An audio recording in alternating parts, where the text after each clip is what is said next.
This is the Cutoff Frequency Interactive Calculator, which solves for cutoff frequencies in RC and RL filter circuits, as well as component values when the cutoff frequency is known. Let's look at the inputs. First, we have a calculation mode drop-down menu with 6 options. Calculate cutoff frequency for RC filter, calculate cutoff frequency for RL filter, calculate resistance from FC, calculate capacitance from FC, calculate inductance from FC, and calculate impedance at FC. For this demonstration, I'm selecting Calculate Cutoff Frequency RC Filter.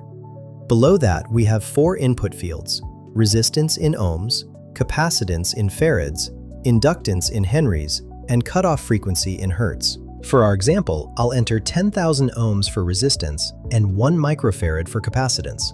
After clicking Calculate, the results appear below. The calculator displays the cutoff frequency in hertz, showing the -3 dB point where the filter's output drops to 70.7% of its input. It also shows the angular frequency in radians per second, the time constant tau in seconds, and the impedance at the cutoff frequency in ohms. This tool streamlines filter design calculations that would otherwise require manual computation.